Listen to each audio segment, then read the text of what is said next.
Mr. Gloomingdale's Downpour. Mr. Gloomingdale was always in a terrible mood.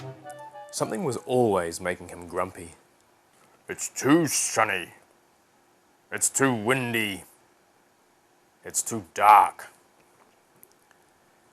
He lived in a tiny cottage surrounded by bright, beautiful giant daisies that always had smiles on their faces.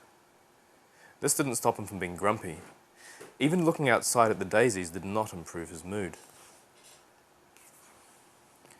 Every time Mr. Gloomingdale left his house, the daisies would be waiting for him, smiling happily to say hello.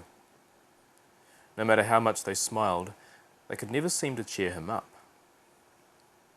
He sometimes thought that they were smiling because they found his grumpy moods funny. They didn't find them funny, they were just trying to make him happy. As well as the daisies, there were many little creatures who lived round his cottage. Just like the flowers, they always seemed to be having a good time.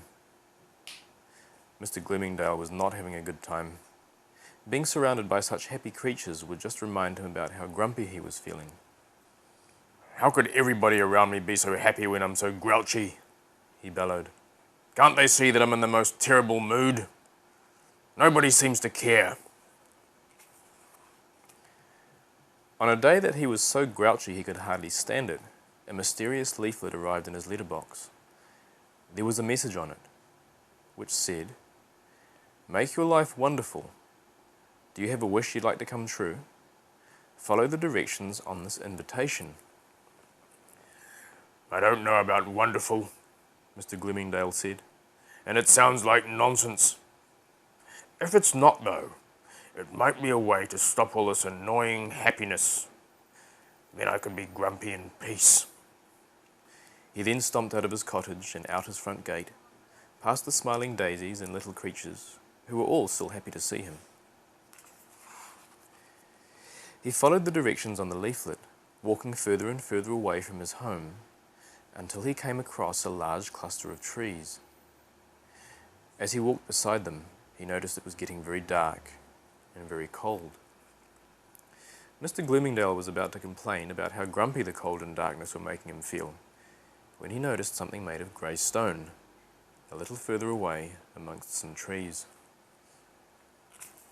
Walking closer towards it, he found that it was a small stone wishing well with a sign above it saying, "Try your luck. Make a wish, but do so wisely." Make a wish, grumped Mr. Gloomingdale. Do so wisely, he grouched.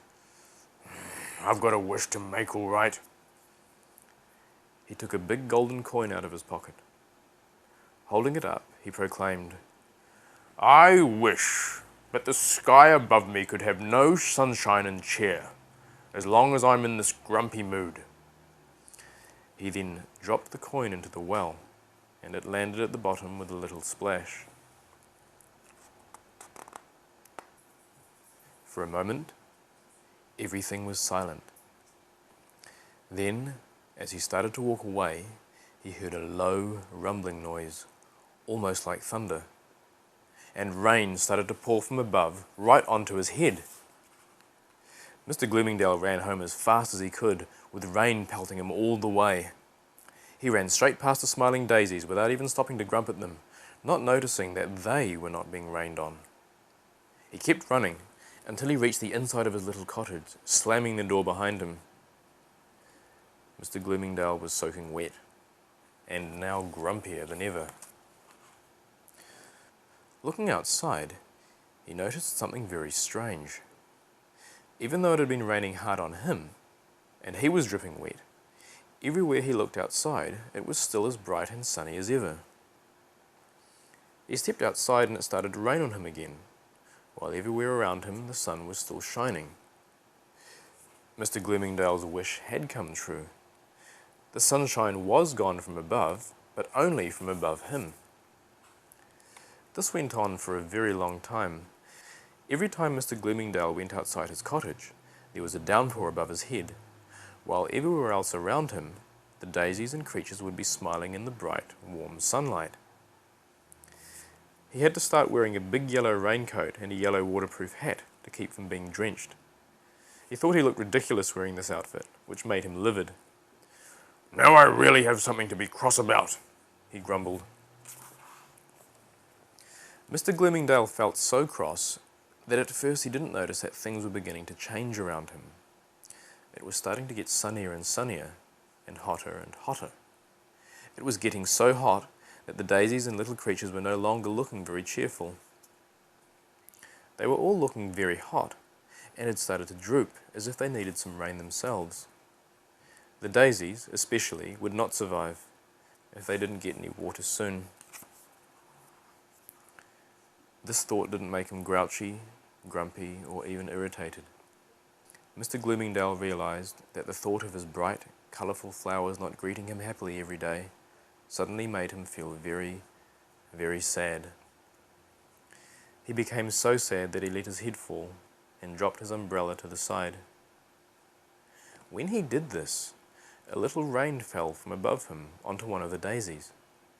The daisy, feeling the water, started to stir. This gave Mr. Gloomingdale an idea. He stood over more of the daisies, lowering his umbrella to let the rain from above him fall onto them. He did this to each of the daisies, and to each of the little creatures, until one by one they started to revive. Once they were all feeling better, some wonderful things happened. The rain above Mr. Gloomingdale's head began to slow from a downpour, to a drizzle, to a trickle, until it stopped altogether. The sun, too, was no longer so terribly hot. It was back to being bright and warm. When he saw that he'd helped everybody, and how happy he'd made them, this made Mr. Gloomingdale smile. He noticed something else too. For some reason, he didn't feel grumpy anymore.